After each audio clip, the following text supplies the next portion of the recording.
Bonjour à tout le monde. Bon, je sens que le coup de cœur que je vous prépare va faire couler beaucoup d'encre. Alors beaucoup d'encre pourquoi? Parce qu'on va sûrement me taxer de facilité. Euh, Pourtant c'est certes pour beaucoup ça va être une évidence, d'autres vont penser que c'est purement commercial. Je vais vous prouver que c'est beaucoup plus fin que ça.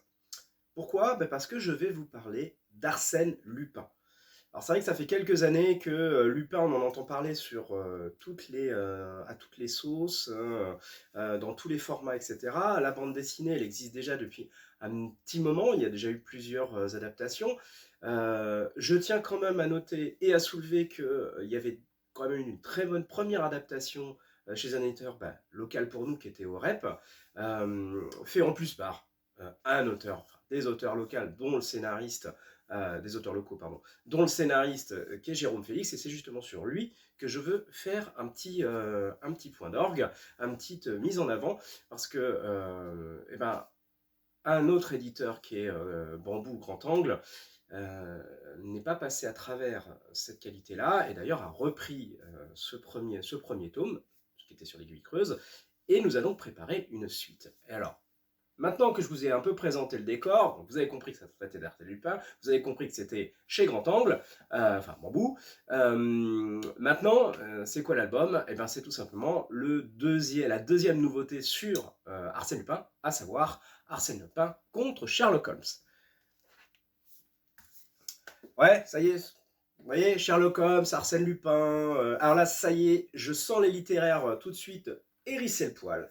Parce que pour ceux qui connaissent l'histoire d'Arsène Lupin, j'ai été le premier d'ailleurs, on me dit Arsène Lupin contre Sherlock Holmes, là moi je tic. Pour la simple raison, c'est que les deux personnages se sont certes rencontrés dans les romans, mais n'ont jamais été titrés comme ça, puisque Conan Doyle n'appréciait pas forcément l'utilisation de son personnage, surtout vu comment Arsène le traite.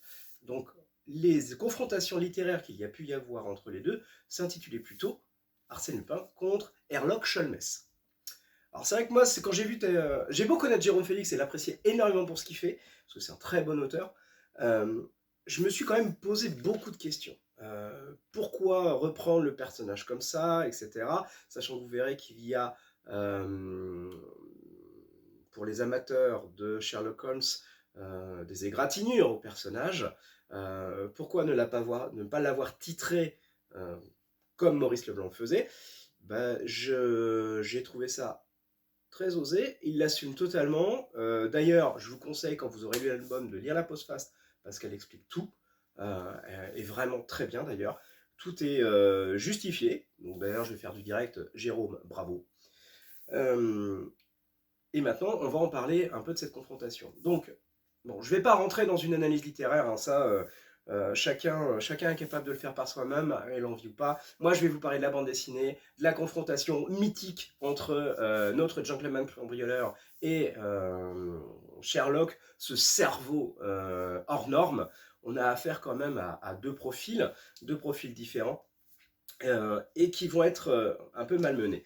Malmenés pourquoi? Parce que déjà on va vous redonner le cadre, il y a une préface, on va dire ça comme ça, une intro qui va vous donner un peu le cadre des oppositions. Mais au départ, c'est pas tant l'opposition Sherlock-Lupin, vous allez voir. Parce que, je tiens à le préciser, il y aura 2 tomes sur l'album pour clore un peu l'histoire. Donc au départ, on est vraiment concentré sur une enquête sur laquelle Lupin va se poser. Donc, qui dit enquête dit vol hein, pour Lupin. Sauf que là, en fait, c'est quelqu'un qui va chercher à contacter un des alias de Lupin. Et quand ce personnage se présente, il s'aperçoit que c'est Lupin lui-même.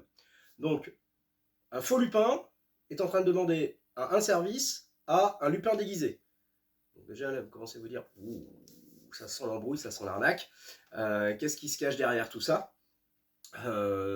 C'est justement ce qui va titiller Lupin, parce que là, clairement, on lui donne un code à déchiffrer.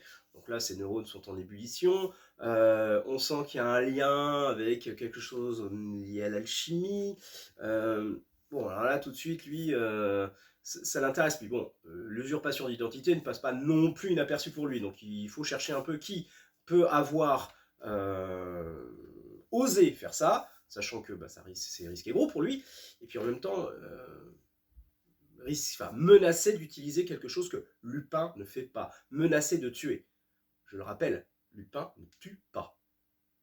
Donc, qui est-il? Qui sont-ils? Pourquoi est-ce qu'ils font ça? Qu'est-ce qui se cache derrière tout ça? Et ben, c'est toute l'enquête que va mener Lupin. Et oui, Lupin mène l'enquête. Bon, s'il peut grappiller au passage, hein, il n'hésitera pas. Lupin mène donc l'enquête. Mais plus encore, il va se retrouver en duo avec le policier qui est à ses trousses depuis X temps. Donc ça, c'est plutôt drôle. Et puis bien sûr, il y aura un lien avec Sherlock. Il y en aura même plusieurs. Mais alors ça, je vous laisse la surprise. Parce que ça, franchement, pareil, c'est bien fait. Donc, tout ça pour dire que c'est aussi inspiré d'un roman, alors très librement inspiré, La Bariva. Hein, il y a pas mal de choses qui changent, mais ça, c'est ça qui est intéressant. En tout cas, l'interprétation, moi, je trouve ça vraiment top. On se fait plaisir. Ça peut être une évidence, certes, mais la relecture est vraiment sympa. Et je pense que le fait d'avoir réutilisé le vrai nom qui se cachait derrière Sherlock Holmes et de l'officialiser, et ben, n'en déplaise aux amateurs de Sherlock Holmes, c'est très lupinien, dirons-nous. Donc, je vous souhaite une très bonne lecture, je vous dis à très bientôt. En tout cas, je vous souhaite de le découvrir, parce que franchement, ça vaut le détour. Ceux qui n'ont pas découvert les Grilles Creuses en bande dessinée, ben, allez, hop, banco, retournez-y, parce que ça vaut le détour aussi. Donc, si vous avez besoin qu'on en reparle, venez, mais franchement, n'hésitez pas, c'est vraiment un coup de cœur. Alors, bonne lecture, et comme d'habitude, à bientôt.